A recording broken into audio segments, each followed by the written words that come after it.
Hi guys, welcome to my channel and to another video.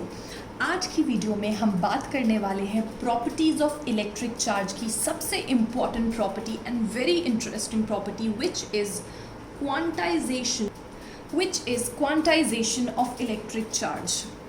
Alright, so ये property क्या कहती है, किस बारे में है और क्यों है, सारी चीज़ें हम देखेंगे आराम से।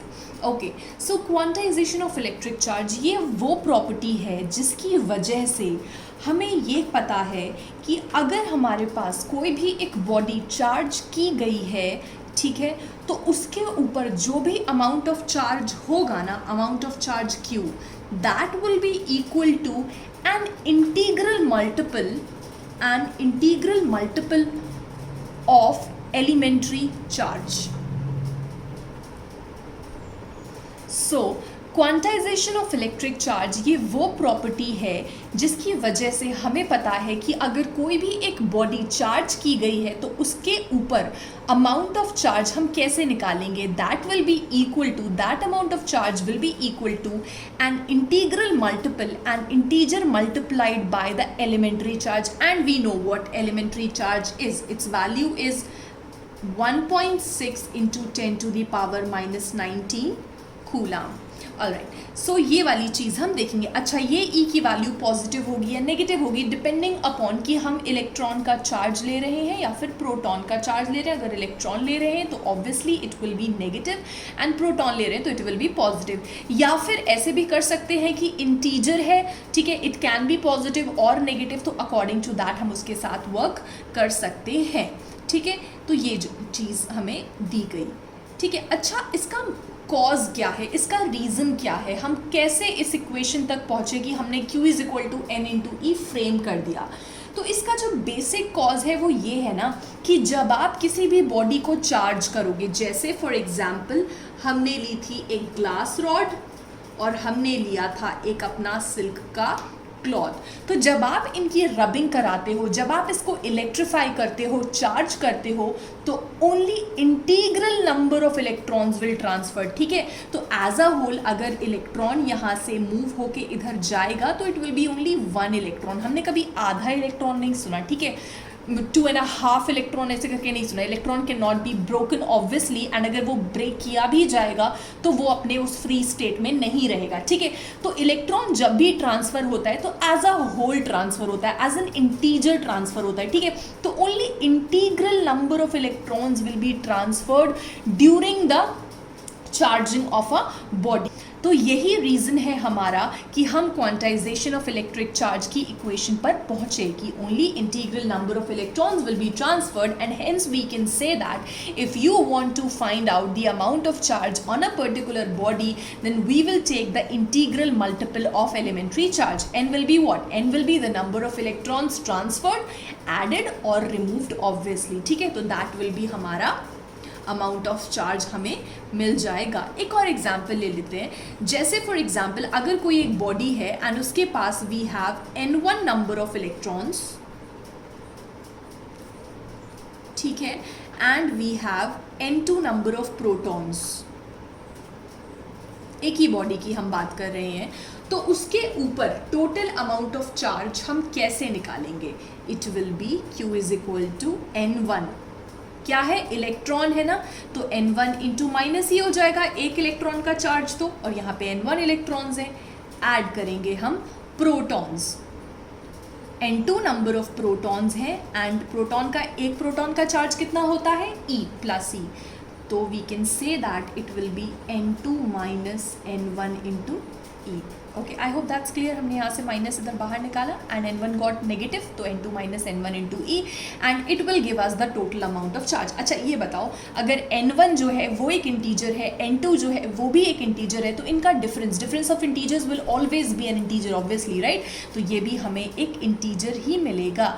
तो दस वी कैन से दैट कि amount of charge on a body is always an integral multiple of elementary charge or integral multiple of basic unit of charge। अच्छा, एक और चीज़ जो ध्यान देने वाली है वो ये है कि अगर आप इलेक्ट्रॉन ट्रांसफ़र करते हो तो या तो एक इलेक्ट्रॉन ट्रांसफ़र होगा या फिर या फिर 2 इलेक्ट्रॉन ट्रांसफर होंगे या 3 इलेक्ट्रॉन ट्रांसफर होंगे and so on, there will be nothing in between, right.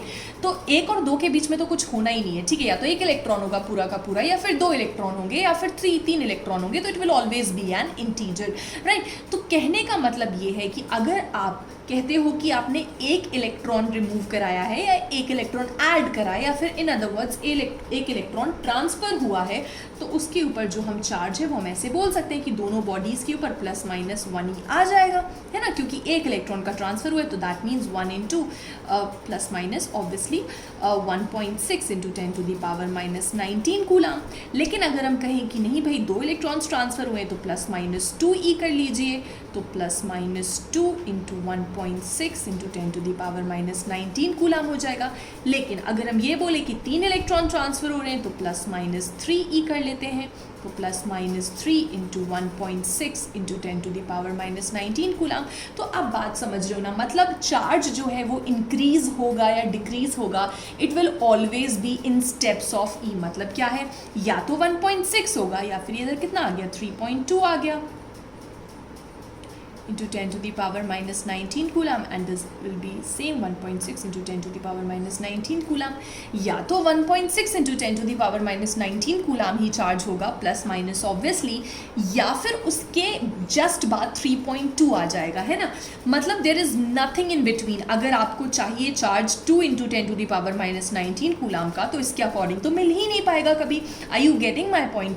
तो क्वांटाइजेशन ऑफ इलेक्ट्रिक चार्ज यही कहता है कि the amount of charge on a body is always an integral multiple of elementary charge. I hope that's clear now, right? और जो increase और decrease होगा amount of charge में, that will always be in steps of E, and उसके बीच का charge will not be possible according to quantization of electric charge. I hope that's clear. Okay. तो अगर इसमें आपको कोई डाउट है तो ऑब्वियसली आपको पता है, you can personally email me on my email ID given in the description box below. Okay. अच्छा, एक और चीज़ जो मेरे को आपके साथ डिस्कस करनी है ना, that is quite important and you should know, being a 12th standard student आपको पता होना चाहिए। देखो, एलिमेंट्री चार्ज हमने इंट्रोड्यूस किया था, ठीक है। एलिमेंट्री चार्ज क्या था, हम ये बोलते थे कि अगर 1 इलेक्ट्रॉन ट्रांसफर होगा तो वो अपने साथ इतना अमाउंट ऑफ चार्ज लेकर जाएगा, ना हमने ये बोला था कि ये मिनिमम अमाउंट ऑफ चार्ज है दैट विल बी ट्रांसफर, ठीक है, दैट विल बी एडेड और रिमूव्ड। लेकिन सुनो, जो डिस्कवरीज हुई थी इस चीज़ के बाद, उसमें ये निकल के सामने आया था कि हमारे जो प्रोटॉन्स होते हैं या जो हमारे न्यूट्रॉन्स होते हैं वो बने होते हैं और स्मॉलर पार्टिकल से, इलेक्ट्रॉन से भी स्मॉलर पार्टिकल से बने होते हैं, and they are called as quarks कहा जाता है। एंड इनका जो चार्ज होता है ना, that is +-e/3 and +-2e/3। तो इनकी भी ना कैटेगरीज होती हैं क्वार्क्स की। एक तो क्वार्क के जो एंटी होते हैं वो एंटी क्वार्क्स होते हैं, तो इनकी भी कैटेगरी होती है। अच्छा, अब सवाल ये है कि अगर इससे भी छोटे चार्ज एग्जिस्ट कर रहे थे तो हमने इन्हें एलिमेंट्री चार्ज क्यों नहीं बनाया, इन्हें बेसिक यूनिट ऑफ चार्ज क्यों नहीं बनाया? तो इसका आंसर ये है, इनको इसलिए नहीं बनाया गया एलिमेंट्री चार्ज क्योंकि तो ये जो क्वार्क्स होते हैं ना, या जो एंटी क्वार्क्स होते हैं, ये कभी ना फ्री स्टेट में एग्जिस्ट नहीं करते। जब भी एग्जिस्ट करते हैं तो किसी ना किसी के साथ कंबाइंड रहते हैं, तो इसीलिए हम इसको एलिमेंट्री चार्ज या बेसिक यूनिट ऑफ चार्ज नहीं बना पाए, ठीक है। लेकिन अगर आपसे कोई पूछता है क्या इससे भी छोटा चार्ज पॉसिबल है, तो येस इट इज़ पॉसिबल, क्योंकि क्वार्क्स ने बनाया है प्रोटॉन और न्यूट्रॉन को। लेकिन हाँ, अब इसको एलिमेंट्री चार्ज या फिर basic unit of charge नहीं मानेंगे। So I hope that's clear for now, and this property is very important quantization of electric charge. अगर आपको फिर भी इसके अलावा कोई डाउट होता है तो you can reach out to me. Okay, so thank you for watching this video. If you like it, please like, share and subscribe my channel, and happy learning till then.